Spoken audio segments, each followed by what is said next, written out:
I've been asked what were my early memories of Pride. Well, first of all, I didn't even know you could be gay. So let's start from the basis of not having anyone feeling or being like yourself. So I went to a private school from the age of 12, 13, and there were the odd boys that were effeminate, really effeminate, and I thought, oh, I'm not the only person like me, and I felt a little bit included, but I didn't know there was other people sexually orientated like me. So while I was discovering it, that I was becoming iller and iller with homosexuality due to my upbringing and Christian surroundings, that when I left school at the age of 16 with, the O levels that I had, I just wanted to get out of school. It was quite a tough regime where there was an awful lot of sexual abuse going on with the masters and the pupils. And I just knew it was wrong. So I moved back home to southeast London. My mum and dad put me in a youth hostel because they didn't want to cope with me either, because I was homosexual. So at the age of 16, I moved into a youth hostel in Sidcup.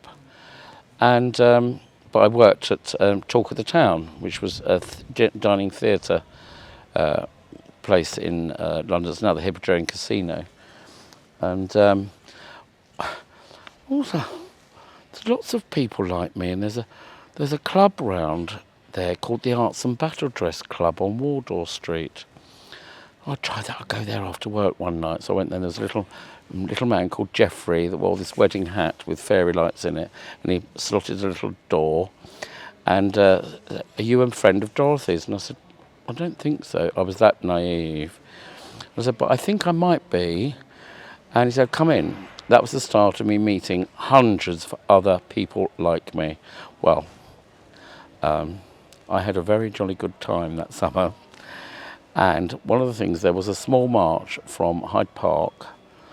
I think it was in mid-July. And I said, what's all that? What are you doing? Oh, just come and stand behind us at the Gay Men's Choir. Just come with us. What's it about? Well, we're marching. Marching for what? Oh, for Pride, for the Stonewall protest in the pub in New York. And of course, what? Didn't know anything about all this at all. So I didn't bother really investigating. I just rocked up that Saturday afternoon, and if I see a lorry and some very effeminate men, I'll get behind them and we'll just go somewhere. Anyway, it turned in there was quite a few of us in 1979. I'd say a couple of thousand maybe. And I looked for the Gay Men's Choir, got behind them, and they were standing on the back of this lorry, and we went from Hyde Park, down Green Park, past the Ritz, and finished at the Piccadilly, the Dilly we called it.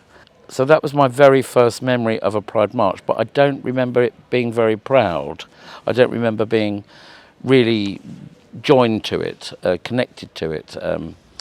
I just knew there was other people like me doing something in a direction, and I'm just going to stand with them and be with them. And it felt good. It felt good, but I didn't understand what it was about.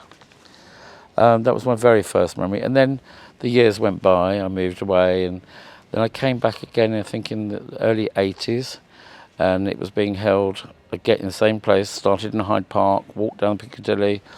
It was a lot bigger, louder, more organised. There was helicopters above, and I remember I think I was 20 or 21, because I remember thinking, it's illegal. The way I am is illegal, so I'm going to march. And I remember ringing my mother from a phone box outside Swallow-Edgar on Piccadilly and saying, Mum, there's helicopters everywhere. You won't believe it. And I had to tell my mother, my persecutor, of how happy for the first time and how inclusive I felt, how much not alone, not ill, that I was to celebrate my difference. And that was so back 1981, 82, 83, I don't know the exact year. But I knew I was still illegal when I did the march, and I rang my mum on the other end of the telephone, I can remember now, saying, oh, take care, dear, take care, but she didn't really want to talk to me about it and celebrate it with me. So that was my other early memory. Next memory was, sorry to go on, but next memory was Keith and I bought the plough at Finstock, and I wanted a Saturday off after 3-4 years of working 24/7. So I said, well, let's go to Pride. And this time, oh my goodness, this was mid-90s, 96, 97, 98. And we got down, we met Keith's family. He had a lovely niece who was only 11 years old. She met up with us as well. And we marched from Hyde Park all the way down to Delhi again. And I was like shouting. And I remember people were beginning to clap as we were walking, as I walked past them. And some was shouting abuse. But earlier on, things were thrown at us. And real vitriolic, nasty comments. I remember that there was a group of punks or skinheads that tried to beat somebody up. This was on one of the early marches. But the temperament had changed in the late mid to 90s. That was post-AIDS and that awful scare when we all had to get back in the box again and pretend we were straight and have girlfriends. And because you would lose I lost 3 jobs during that AIDS scare because I was obviously gay and feminine. And anyway, so I was polarised more towards the society of being, lesbian, gay, bisexual, transgender, QI and whatever. And I wanted to identify definitely with that group because I was older and had a lot more willpower, strength. So we came down, we met up with the family in the mid-90s. And I remember it all ended up at Finsbury Park. And there was thousands and thousands of us, and it was like this massive festival, like Glastonbury, and it was just wonderful. And there was Kylie was doing the main act, and it was just brilliant. And there were so many different types of gay men there as well, like identifying as leathers and bears, and it was just everyone was in their own little subculture groups, but they were all together. And I just loved it, and I couldn't stop laughing and feeling loved and warm, safe. No one was going to hurt me, no one was going to accuse me. And I remember dancing in the leather tent with my niece, who was 11 years old, on a sort of like a stage with a pole on it. And she was 11, and I was, 33 or something. And she felt she could behave like that in a group of society like that at that age, and that's when I truly wholeheartedly became proud. A couple of years after that, went into the Jolly Farmers in Oxford, got rather drunk one Sunday evening, but it was the same old barflies that were always in there, and I thumped my fist down on the bar and said, why the hell isn't there a Pride in Oxford? And everyone started looking at each other puzzled. Why haven't we got a Pride in Oxford? And there was, I can name people that were there. There was definitely 3, but I won't name them. But there was about 6 of us.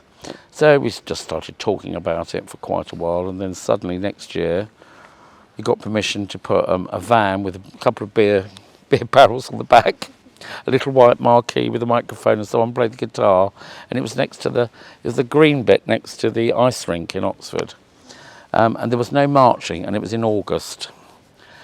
So a couple of years later, went back, and I was in charge of litter picking and making sure people were behaving in the bushes.